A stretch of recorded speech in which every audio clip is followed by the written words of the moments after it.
네, 안녕하십니까. 월드쉐어의 김상훈입니다. 예.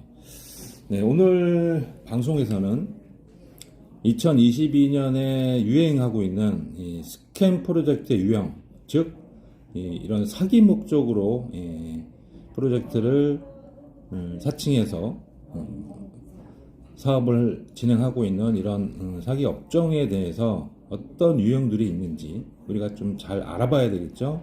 그래서 오늘을 블록체인 자문과 컨설팅을 전문으로 지금까지 해오셨고, 현재는 우리 우주 1356의 블록체인 자문으로 계신 리암킴님을 모셔서 함께 알아보도록 하겠습니다. 리암킴님 모셨습니다. 안녕하십니까? 네, 안녕하세요. 리암킴입니다. 일단 오늘 말씀을 드리기 전에 정말 큰일이라는 말씀을 좀 먼저 드려야 될 것 같아요. 아, 뭔가요?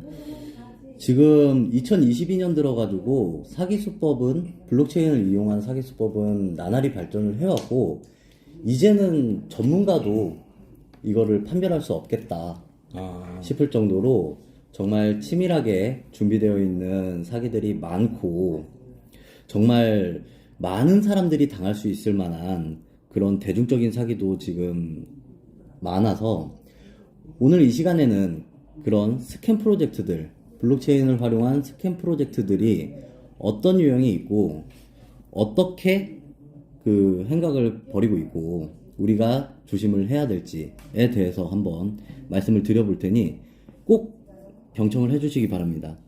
이 내용 같은 경우에는 제대로만 숙지를 하신다면은 지금 파트너 사장님들이나 다른 많은 분들에게 피해를 볼 수 있는 것을 최소화하거나 없앨 수도 있고, 정말 긍정적인 선한 영향력을 끼칠 수 있는 그런 내용이 될 테니 잘 들어주시기 바랍니다. 네, 사전에 그 피해를 막을 수 있겠네요. 그렇죠. 일단 22년 들어가지고 유행하는 것 중에 하나가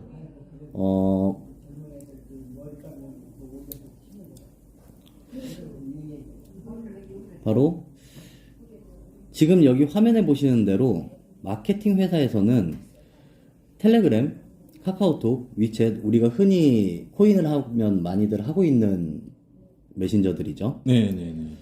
이 메신저들에서 고객들의 DB를 추출합니다. 데이터베이스를.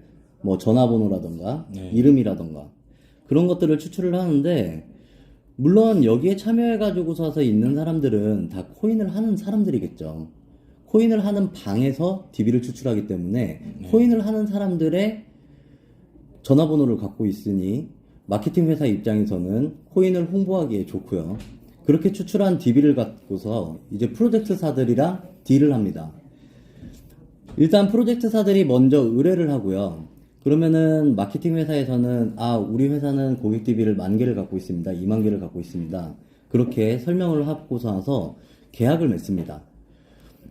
그런 다음에 마케팅 회사는 그 다수의 고객 DB로 갖고 있는 전화번호에다가 홍보 활동을 하기 시작해요. 네. 전화를 하던가 문자를 하던가 해서 홍보를 하는데, 고객들은 이거를 당할 수밖에 없어요.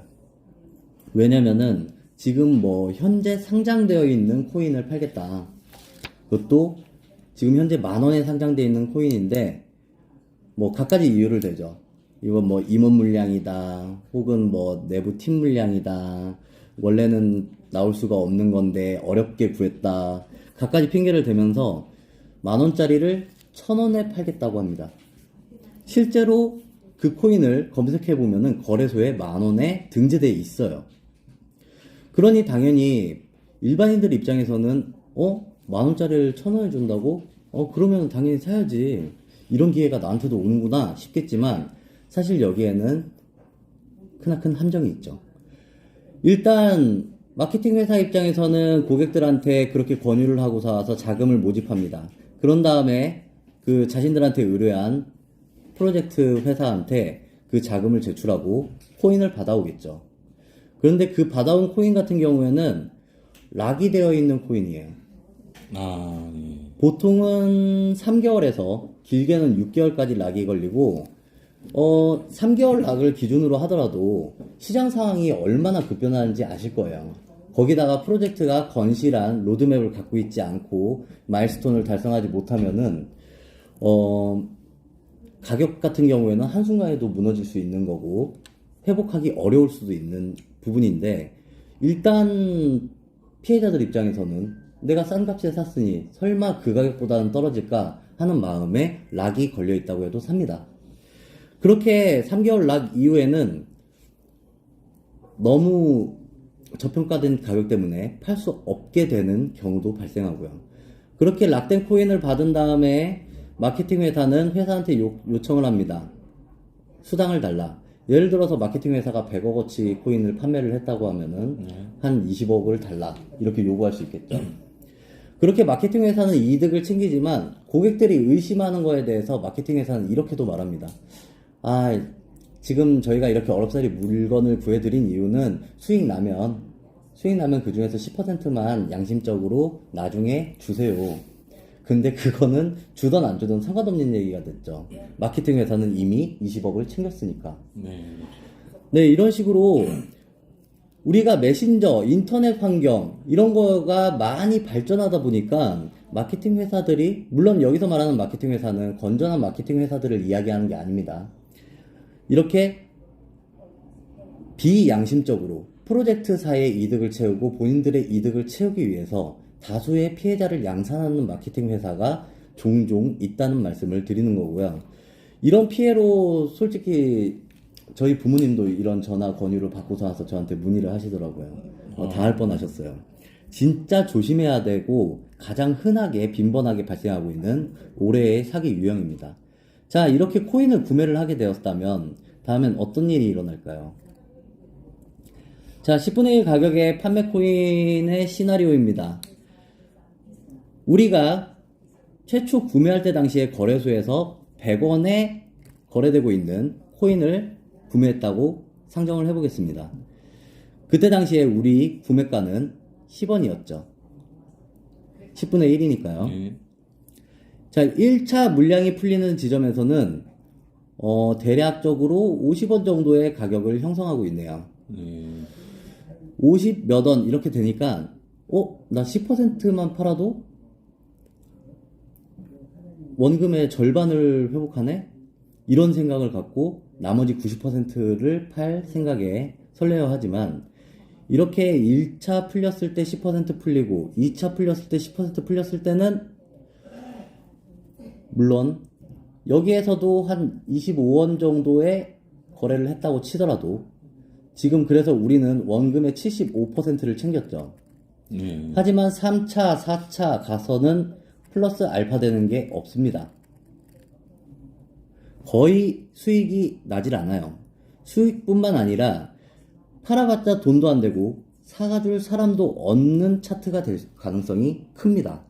그렇게 되면은 5차, 6차, 7차, 8차, 9차, 10차 10%씩 다 풀린다고 치더라도 전혀 나한테는 원금 이상의 수익을 기대할 수 있는 순간이 오지 않는 겁니다. 결국에 코인사 입장에서는 또 25억이라는 수익을 100억 매출 기준으로 했을 때 25억이라는 수익을 걷어간 셈이겠죠. 자, 코인사도 25억 벌었고 마케팅 회사도 20억 벌었는데 고객만 마이너스 난 겁니다. 이런 구조를 갖고 있는 게 지금 현재 성행하고 있는 전화나 문자를 통해서 상장 코인을 판매하는 행위가 되겠습니다. 이뿐만 아니라 지금 최신의 프로젝트들에서는 저희가 지난 시간에 온라인 스캠 사업과 블록체인 사업 간의 차이점에 대해서 명확히 설명을 드리고 온라인 스캠 사업의 특징을 보고서 나서 당하지 말자 그런 강의를 한 적이 있었는데 이제는 그것만으로는 좀 힘들 수도 있을 것 같아요. 블록체인을 표방하고 있고 전문가가 봐도 블록체인인 스캠 프로젝트들이 나오고 있습니다. 네, 프로젝트의 이름에 대해서는 언급하지 않겠습니다. 일단 이런 프로젝트들은요, 전문가 역시도 일단 자기가 많이 알다 보니까 당하면은 맹신하게 되고 주변에 더 퍼뜨리기 쉬워요. 아무래도 자신이 블록체인 전문가다 보니까 더 확신에 차서 이야기를 하게 되고 그렇다 보니까 더욱더 많은 대량의 그 피해자를 양산할 수 있는 환경에 있기 때문에 우리 전문가 강의 과정을 거치신 그 리더분들도 정말 조심해야 될 프로젝트들이 되겠습니다. 일단 이 프로젝트들은 강점을 내세웁니다. 저렴한 트랜잭션 수수료, 네, 수수료가 저렴하다고 하고요. 이더리움이나 기타 비트코인 이런 것보다 훨씬 빠른 속도를 갖고 있다. 그리고 블록체인 감사를 통과했다. 그리고 높은 수익률을 줄 수 있다. 이렇게 스캔 프로젝트들이 내세우는데요. 한번 이 요소에 대해서 어떤 식으로 풀어가는지 다음 화면을 보시겠습니다. 일단 트랜잭션 수수료를 강점으로 소개한다는 것은 굉장히 어리석은 일이긴 해요. 어떻게 보면은 저희 대시체인 같은 경우에는 수수료가 한번 전송하는데 얼마 드는지 알고 계신가요? 대략 아주 소량으로 알고 있는데 한 0.00002 정도? 예. 네, 0.00025가 들어가는데요. 예. 그것을 한번 대시코인이 한 1,000원이라고 가정을 해보더라도 0.25밖에 되지 않는 수수료예요. 예. 근데 지금 여기 예제에서 보이는 스캔 프로젝트 같은 경우에 0.4원을 강점으로 소개하고 있죠. 네. 그렇게 치면은 이 프로젝트보다 저희 프로젝트가 월등하다라고 이야기를 해야 되는데 그건 말이 되지 않습니다. 일단 블록체인 처음에 메인넷을 만들고 이 블록체인 기술을 만들 때 그때 설정할 수 있어요. 수수료를 얼마로 할 것인지. 예. 수수료를 얼마로 할 것인지는 설정에 따른 것이지 기술적 우위에 따라서 수수료가 저렴하고 그렇지 않으면 수수료가 비싸고 그런 게 아니에요. 아, 그런가요? 거기에다가 당연히 시장 가격이 높아지면은 수수료가 비싸지는 거겠죠. 이더리움도 처음에는 수수료가 비싸다고 하지 않았어요.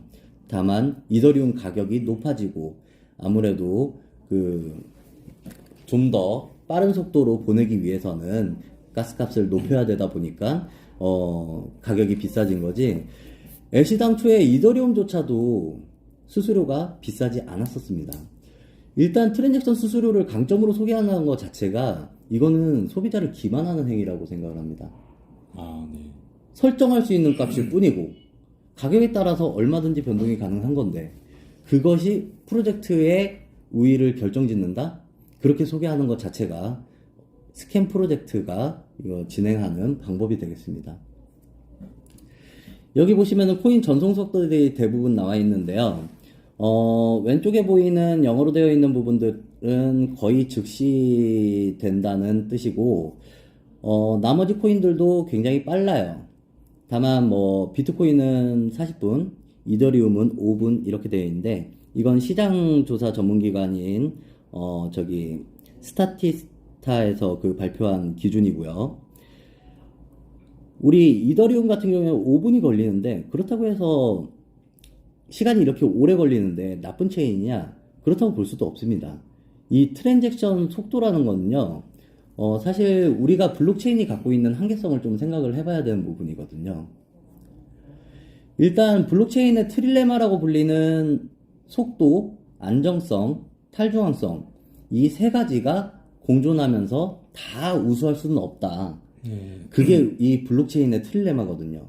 왜냐면은 일단 속도가 빠르다는 것은 검사하는 사람이 적다는 거거든요. 일단 노드 관련해서는 좀 이야기가 길어지니까 간단히 말씀드리면 노드는 검증자라고 생각하시면 될 것 같아요.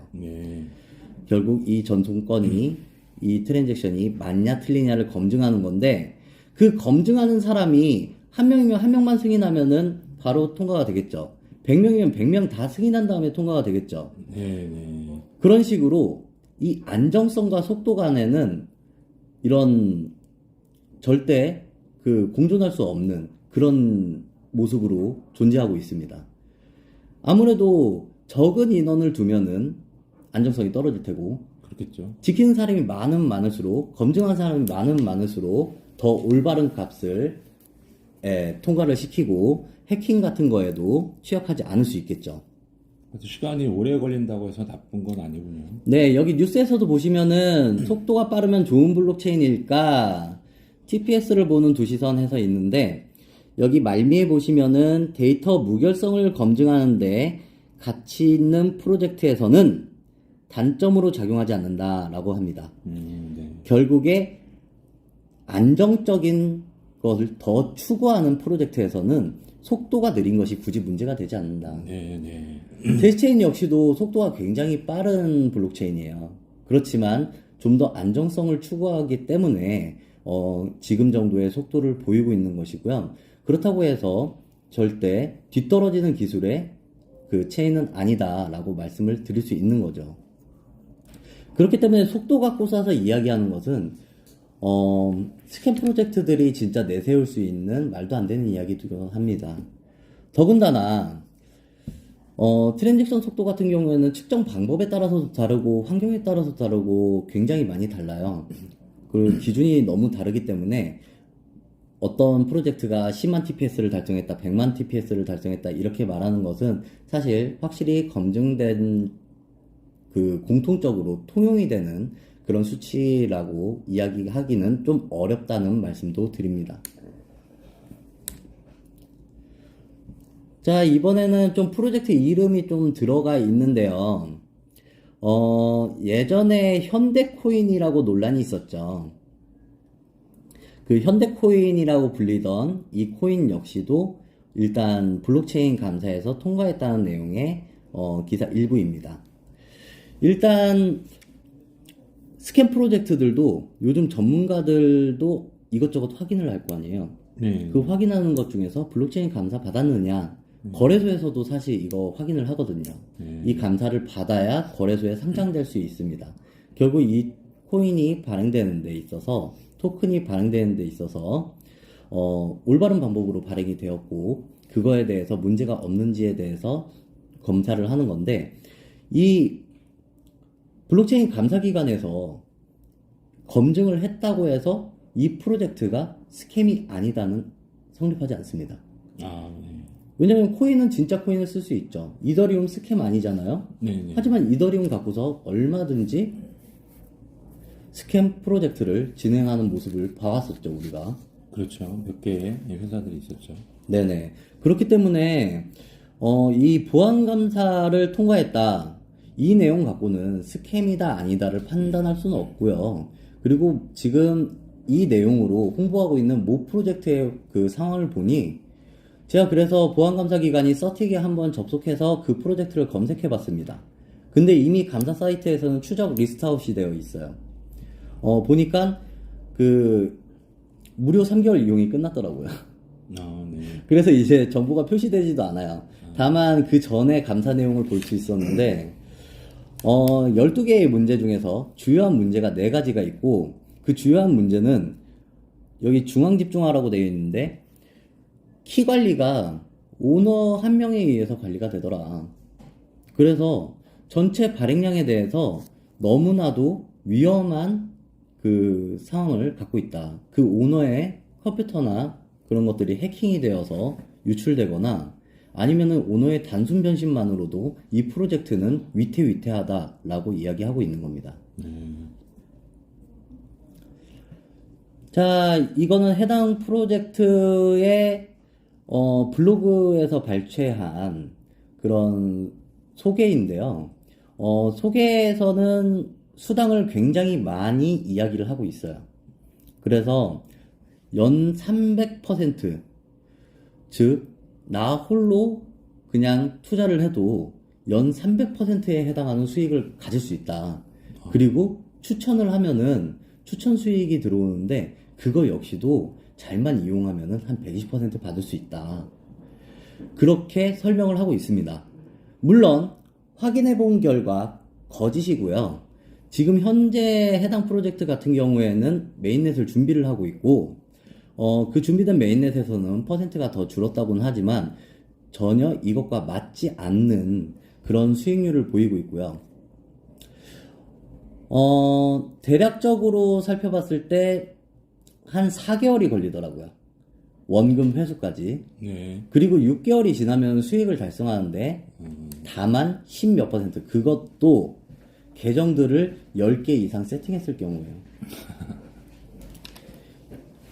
이 경우 같은 경우에는 블록체인 프로젝트로 이루어져 있다 보니까 전문가들도 이거 진짜 새로운 디파인가 보다, 새로운 다운가 보다 하고서는 참여를 하지만 사실상 수익률이 그렇게 높지도 않고요.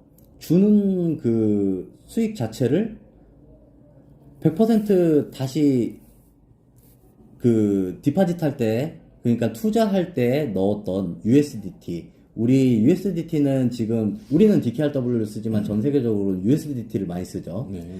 그 USDT는 돈인데 돈을 줬으면 돈을 불려서 줘야 되는데 돈을 줬는데 자신들의 엉뚱한 코인을 섞어서 줘요. 그렇기 때문에 수익률이 10몇 %라도 6개월 뒤에 남다고 볼 수도 없는 거예요. 자, 해당 프로젝트가 갖고 있는 출구 전략입니다. 조금씩 모아서 메인넷 이후에 가스비를 필요로 하는 사람들에게 판매를 한다.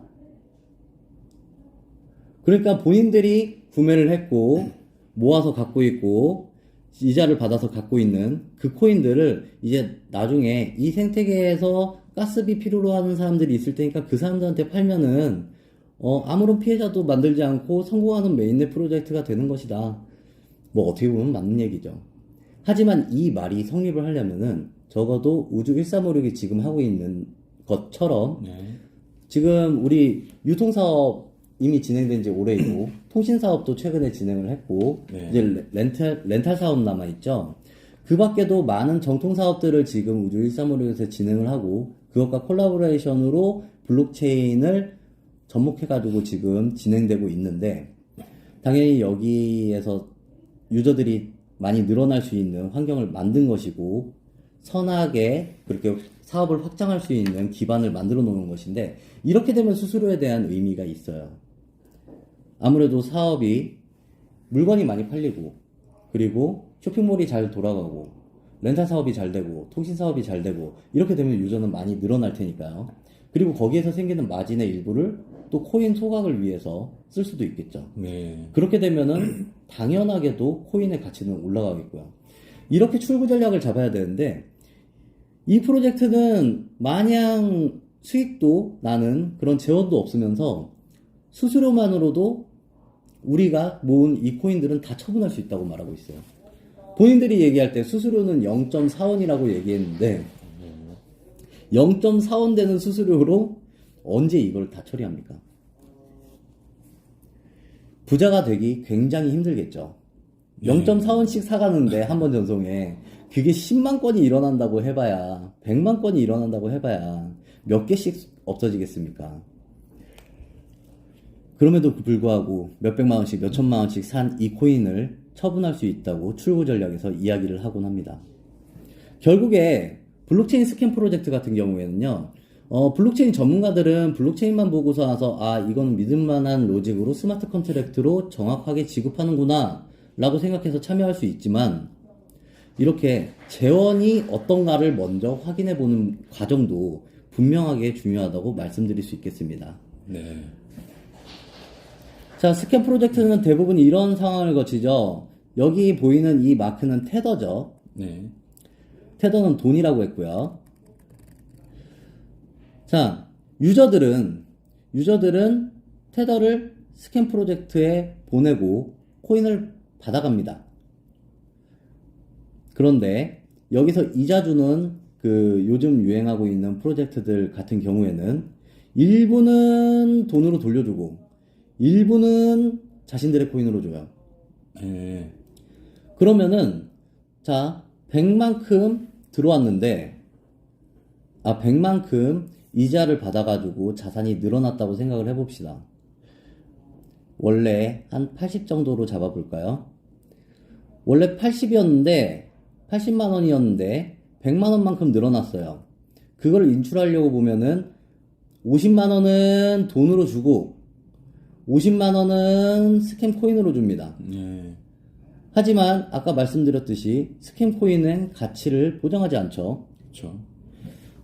한순간에도 시장 상황에 따라서 무너질 수 있는 것이고, 그렇기 때문에 프로젝트사 입장에서는 80만원 받고 50만원을 뱉은 셈입니다. 자, 여기서는 좀 극단적으로 이야기를 했는데, 그렇다면 이게 아니라 수치 변경은 이렇게 되겠죠. 프로젝트사 입장에서는 일단 80만원을 받았으니까 50만원 뱉었으니까 플러스 30만원이 되겠고요. 유저 입장에서는 얼마가 될까요? 마이너스, 마이너스 30이겠죠. 예. 네, 이거는 100만원이라고 놓고 봤을 때도 똑같아요. 일단 프로젝트사 입장에서는 돈을 받았고 돈을 다시 돌려주는 거는 일부만 돌려주기 때문에 무조건 이득이에요. 하지만 유저 입장에서는 이 스캠 코인이 올라가지 않으면은 이득이 안 될 수도 있고 극심한 손해를 볼 수도 있는 그런 구조를 갖고 있는 거죠. 물론 여기서 그렇게 얘기할 수도 있습니다. 이 스캠 코인이 가치가 이렇게 올라가면 되지 않냐. 스캠 코인 가치가 이렇게 올라가면은 다 해피 아니냐. 근데 스캠 코인이 아까 말했듯이 재원이 없는 상태에서 가격은 절대 올라가지 않아요. 아무리 불장이 오더라도요. 불장이 오더라도 스캠 코인 같은 경우에는 그 누구도 투자를 하지 않습니다. 메이저 코인 위주로 해서 올라가게 되어 있죠. 스캠 코인은 현혹을 시켜야 돼요. 그래야지만 올라갈 수 있는 거고, 그렇게 올라간 다음에 그 생태계를 그대로 내버려 두면 좋은데, 문제는 여기 있습니다. 우리가 흔히 탈중앙화 거래소라고 이야기하는 덱스 거래소, 팬케이크스왑이나 유니스왑 이런 것들이 해당하겠죠. 네. 그런 곳에서의 가격을 결정할 때 자세한 내용은 사실 너무나도 좀 복잡하고 로직에 대해서 수식까지 해가지고 설명을 드릴 수는 없지만 그 안에 지갑이 있고 각각의 지갑이 있어요.